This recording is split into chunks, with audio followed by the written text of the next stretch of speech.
Bueno, como todos los días queremos analizar las últimas cifras entregadas por el Ministerio de Salud. Conversamos con el doctor Juan Carlos Said, máster en Salud Pública e internista del Hospital Sotero del Río. ¿Qué tal, doctor? ¿Cómo le va? Hola, un gusto estar acá.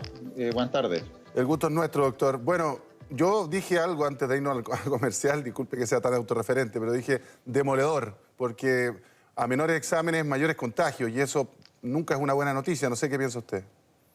Sí, efectivamente los resultados son muy duros. Primera vez que suben sobre 4.000 los contagiados, los muertos no paran de subir, ya están en 35, y el porcentaje de positivos es muy alto, 32% de positividad en los exámenes, lo cual habla que la pandemia no está bajo control, que los casos siguen en aumento y que definitivamente lo peor está por venir. El problema acá, José Luis, es que esto funciona como un tren, la pandemia.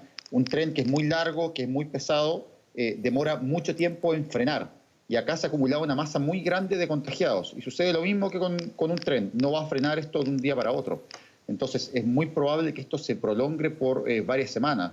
Vamos a ver todavía un aumento de los contagiados en los próximos días. Y recién, con un desfase de 2 a 3 semanas, vamos a ver un descenso de los hospitalizados. Así que la situación es bien preocupante y yo creo que deberíamos prepararnos eventualmente para una cuarentena bastante prolongada en Santiago, que quizá tenga que extenderse no por 2 semanas, sino por 3 o 4 semanas. O sea, ¿usted está de acuerdo que si esta tendencia se mantiene de aquí al otro viernes, deberíamos entonces pensar en que por lo menos vamos a estar un mes en cuarentena acá en la región metropolitana? Yo creo, y es lo que se ha visto en la mayoría de los países que implementaron cuarentenas más estrictas, lo que se vio en Francia, lo que se vio en España, lo que se vio en Italia. De partida, pensar en poner fin a la cuarentena sin que siquiera hayan bajado los números de casos es algo inviable. Y hay que tener siempre presente que una vez que una persona se diagnostica de coronavirus, las complicaciones se ven en general a los 10 días, 7 a 10 días. Entonces, todos los pacientes que están teniendo coronavirus hoy se van a complicar de aquí a 10 días. Y acá lo crítico es el colapso del sistema hospitalario. Entonces, pensar en una cuarentena que dure menos de 2 semanas, incluso menos de 3, yo lo encuentro realmente inviable. Doctor, la tasa de letalidad sigue en torno al, pese que hoy día tuvimos el mayor número en cuanto a reporte de decesos, con 35 personas, pero la tasa de letalidad se mantiene en torno al 1%. ¿Eso se debiera mantener si es que responde el sistema sanitario para atender a las personas más graves?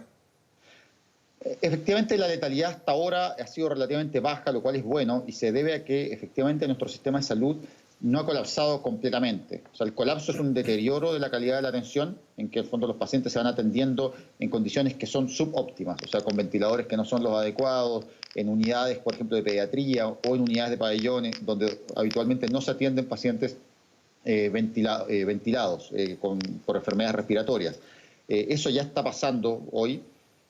Si eso se prolonga en el tiempo y se desborda aún más el sistema hospitalario, es probable que la letalidad aumente, que es lo que ha pasado en otros países, en donde la letalidad se ha mantenido baja en general cuando los pacientes pueden ser atendidos adecuadamente, pero en la medida que esa calidad de la atención se deteriora, y eso es lo que se llama un colapso hospitalario, no es algo que, por ejemplo, lo que llaman la última cama, que un paciente hay que decidir quién vive, quién muere, no es tanto eso. El colapso del sistema hospitalario es un deterioro de la calidad de la atención, y si ese deterioro se continúa, y ya lo estamos viendo hoy en día, es probable que la letalidad aumente. Esperemos que eso no suceda y para esto es clave las medidas de salud pública. ¿A qué me refiero?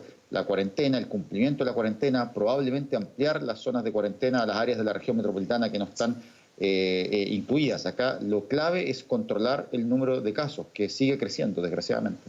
Doctor, el ministro, eso sí, alabó la situación de 9 comunas de las que están en cuarentena en la región metropolitana. No sé si la alabó, pero dijo que se había visto una disminución de contagios. ¿Sería imprudente de todas maneras, si esa tendencia se mantiene por esta semana, levantar esas cuarentenas? Se lo pregunto porque Santiago, y lo hemos conversado con otros especialistas, tiene una realidad muy distinta a la que puede ser, por ejemplo, Iquique. Iquique es la comuna de Iquique, arriba está Altos Pisos, evidentemente, pero es la comuna de Iquique, o Mejillones es Mejillones, y está bastante aislado. Lo mismo que podríamos decir Temuco, Padre Las Casas, que es una misma conurbación.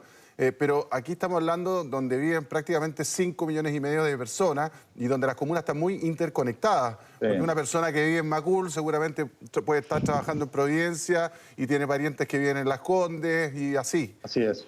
¿Sería imprudente, cree usted? Mira, José Luis, yo creo que acá lo clave es entender que el sistema de salud es uno solo. Y las camas UCI son para todos los chilenos, y especialmente para todos. Actualmente la situación es crítica en Santiago. Entonces, lo que pasa en Puente Alto afecta a lo que sucede en Vitacura, lo que pasa en Las Condes afecta a lo que sucede en Quilicura o en otras comunas de Santiago, porque cada caso adicional es una cama UCI menos que vamos a tener. Entonces, hoy en día pensar que esta idea de las cuarentenas segmentadas, mira, es que yo puedo quizá que esta comuna vuelva a trabajar y la otra no, creo que no es realista, simplemente porque las camas son para todos. Entonces, si hay un caso más en Vitacura, eso va a perjudicar a la gente de Puente Alto, y a su vez, si hay un caso más en Puente Alto, eso va a perjudicar a las personas también en otros sectores de la comuna, porque de Santiago, porque las camas son las que hay y son para todos los habitantes de Santiago y de Chile.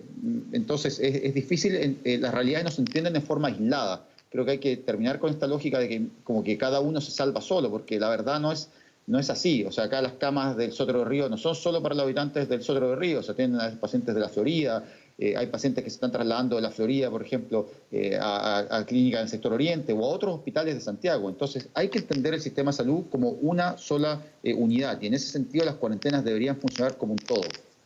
Perfecto, doctor. 1.000.000 de gracias por haber conversado con nosotros en este análisis que hacemos a diario respecto de las cifras que entrega el MinSal y la situación de la pandemia en nuestro país. 1.000.000 de gracias. Muchas gracias, José Luis. Hasta luego. Muy bien. Chao.